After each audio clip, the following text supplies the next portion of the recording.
¿Alguna precisión o nos vamos a los datos por la cuestión de tiempo? Tenemos dos temas por aquí, los datos de seguridad y pendientes en el sexto informe de gobierno, Guadalupe, o esta cuestión del lenguaje y del discurso de Ken Salazar. Ahora, pues, se mantendrá la integración económica entre México y Estados Unidos. Así que, por cuestión de tiempo, si quieren, le damos una repasada a cualquiera de los dos temas y luego para ir cerrando. Sí, bueno, creo que una cuestión muy interesante bueno, del informe, ¿no? Y los logros en materia de seguridad, puedes ver el vaso, bueno, medio lleno o medio vacío. Pero en realidad los datos arrojan un sexenio de muerte, independientemente de pues una pequeña reducción de los homicidios y algunos otros delitos en los últimos 3 años. También, bueno, si nosotros podemos entender qué pasa en algunas partes del país, como Guerrero, como Sonora, por ejemplo. Ahorita las cosas están muy fuertes en Sonora, en el estado de Sinaloa también, en el estado de Veracruz, en el estado de Chiapas en particular. Hay muchas cuentas pendientes. El tema institucional, la falta del combate a la corrupción y la impunidad del sistema penitenciario, las limitaciones institucionales, la limitación en las fiscalías, no solamente la Fiscalía General de la República, sino también las fiscalías de los estados. Tenemos realmente un problema muy fuerte y que, como lo hemos visto no solamente con este gobierno, pero también con los gobiernos anteriores, que bueno, al final se maquillan las cifras, se dice lo bueno, no se dice lo malo, y bueno, cada quien tiene bases de apoyo que van a estar aplaudiendo, ¿no? Definitivamente, este presidente ha sabido pues ganarse el corazón de muchos mexicanos en muchos sentidos y se mantiene este apoyo y ese apoyo no se puede menospreciar de ninguna manera, pero lo que sí es cierto es que también hay personas que son más carismáticas que otras y hay muchas cosas que no se han dicho, hay muchas cosas que no se han explicado y hay muchos beneficiados de este sexenio que son los mismos que los que se beneficiaban en los sexenios anteriores, ¿no? Como los grandes poderes fácticos, las grandes empresas transnacionales, los Estados Unidos, y ahorita vamos con Ken Salazar, ¿no? Como decía la chimotrufia, como digo una cosa, digo otra, el señor Salazar es un personaje muy hábil, y bueno, así están los embajadores. La figura del embajador estadounidense en México es una figura clave. Ellos están persiguiendo obviamente los intereses de los grandes capitales, de los poderes fácticos en los Estados Unidos, y Ken Salazar ha hecho muy bien su trabajo, ¿no? Yo sí creo que una concentración de poder como lo que está ganando Morena, también pudiendo, creo que está el tema de la reforma que todos sabemos que es importantísima, que era necesaria, que el sistema judicial está en un estado tan tremendo, tan terrible. El criticar la forma en la que se está haciendo las reformas, el criticar el mecanismo, los procedimientos, no quiere decir que no se reconozca la necesidad tan importante de hacer una reforma al Poder Judicial. Lo que también es bien interesante es cómo se va cerrando, cómo se va concentrando la capacidad de una sola fuerza política.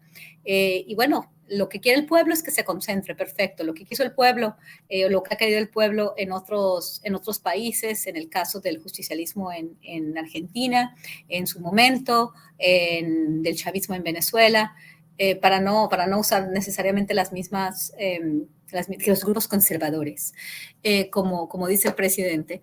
Pero bueno, por algo hay algunos balances, tampoco podríamos menospreciar algunos, o sea, cuando realmente se puede tener pesos y contrapesos. Para eso en la ciencia política existen los contrapesos, ¿no? Porque sabemos cómo funciona el poder y cómo pues el gobierno funciona de una forma elitista, ¿no? Entonces, bueno, Ken Salazar, parece ser que las grandes transnacionales, para lo que tienen que hacer ahorita, para avanzar en el nearshoring, para avanzar en la reconstitución de las cadenas de suministro bajo la nueva lógica de los múltiples polos de poder, o más bien el mundo multipolar, pues necesitarían un país que sea como México, ¿no? Concentrado, con el poder en la élite política, con todos los poderes que van hacia la misma dirección y con los militares. Vamos a ver porque es muy pronto para hacer un diagnóstico. Y bueno, más bien un diagnóstico sí, pero realmente empezar a evaluar el alcance de estas reformas y lo que va a causar en términos de soberanía, dependencia y todo lo que sigue, ¿no? Porque la capacidad que tiene el gobierno de la Cuarta Transformación en el segundo piso es como nunca. Y pues vamos a ver hacia quién se decanta, ¿no? Y parece ser que ahora el señor Ken Salazar, como dice una cosa, dice la otra, primero presiona, pero parece ser que es bueno. Para las élites yo creo que esta concentración de poder en México es bastante bueno, ¿no? Y se ve de acuerdo a los planes, a la construcción de ciertas obras, al beneficio a los grandes empresarios nacionales y transnacionales, que esto va viento en popa, ¿no? No necesariamente para el pueblo que se siente empoderado, que ha recibido recursos importantes, que es bueno esta redistribución, pero vamos a ver al final cómo se dan las cosas. Bien, también puede ser producto de que no tuvo mucho eco Ken Salazar, pero bueno, ese es otro tema. Víctor Ronquillo, ¿cuál de los dos temas quieres abordar? Y bueno, ya en el precierre. Pues ya en el precierre, mira, pues yo anotaría los datos que manejó López Obrador. Uno de ellos muy importante en términos de la reducción de la pobreza en relación al manejo de las élites, todo esto. Bueno, al final de cuentas, los hechos son los hechos. 9.5 hoy lo ratifica el Banco Internacional de Desarrollo, el BID o esta cosa, este instrumento. 9.5 millones de personas salieron de la pobreza. Y bueno, los datos en términos de la seguridad pública que manejó el presidente López Obrador, evidentemente contrastan con realidades muy concretas, ¿no? Pero voy a ello.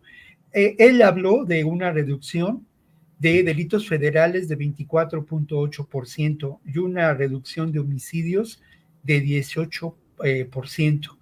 Esto contrasta con la realidad, pues, que conocemos de lo que está ocurriendo en estos territorios de guerra focalizada que se viven en nuestro país, cuando se está disputando el territorio, los recursos económicos, cuando se han implementado políticas de terror por parte de organizaciones criminales. Esto ocurre en Chiapas, en la frontera, ocurre también en Guerrero, ocurre en el Estado de México, ocurre en muchas regiones fronterizas del norte, y esto pues ya lo hemos discutido aquí, lo hemos reflexionado en muchas ocasiones, tiene que ver con una estrategia que proviene de lo que de manera sintética podemos considerar los sótanos del Pentágono, y este intento de un avasallamiento de nuestros instrumentos políticos para construir democracia. Sin duda, una expresión del neocolonialismo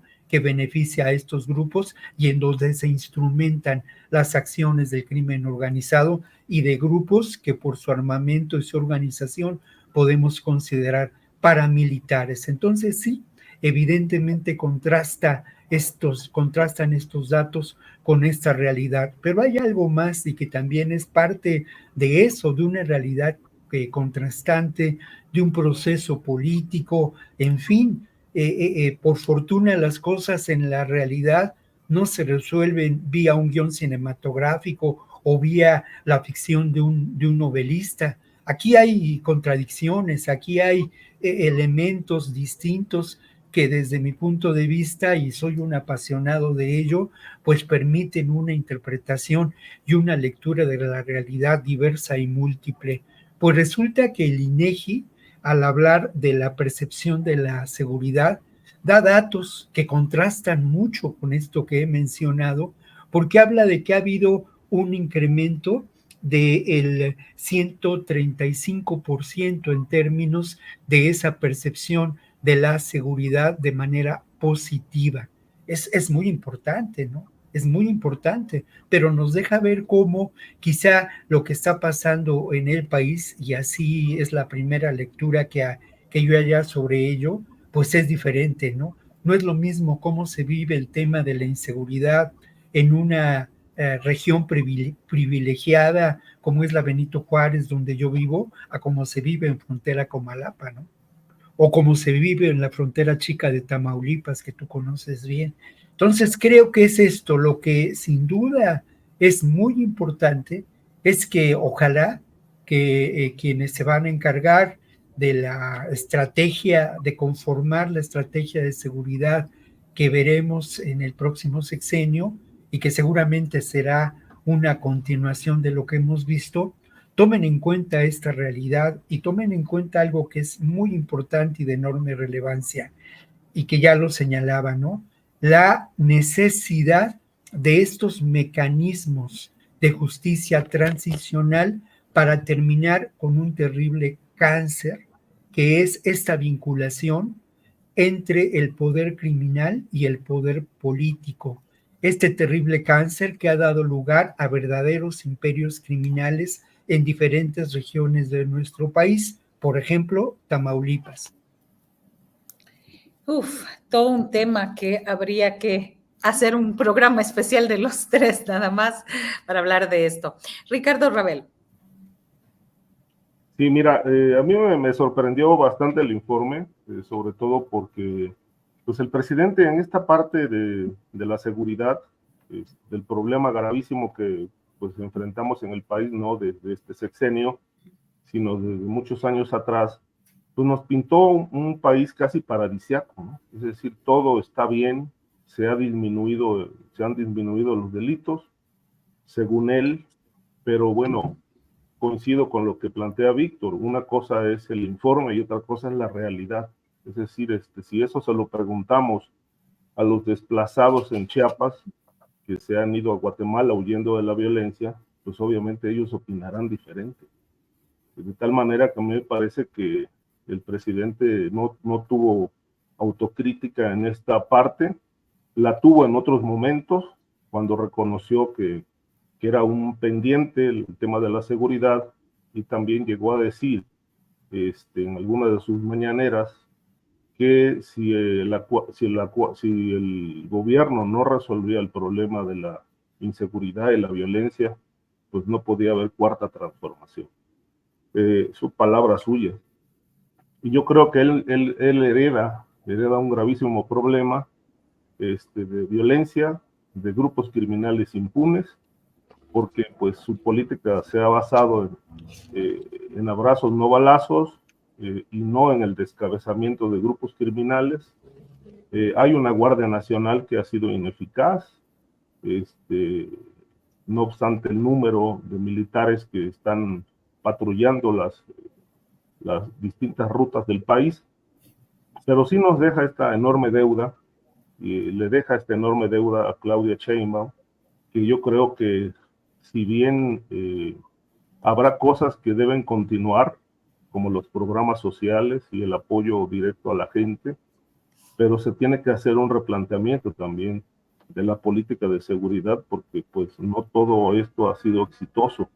Hay muchísimas fallas y ahí están los hechos, los datos, los muertos, los desplazados, los grupos criminales, de tal manera que yo creo que se tiene que tomar lo que sí resultó positivo en el sexenio de López Obrador y replantear lo que no funcionó, que lamentablemente pues él no lo reconoció en su informe.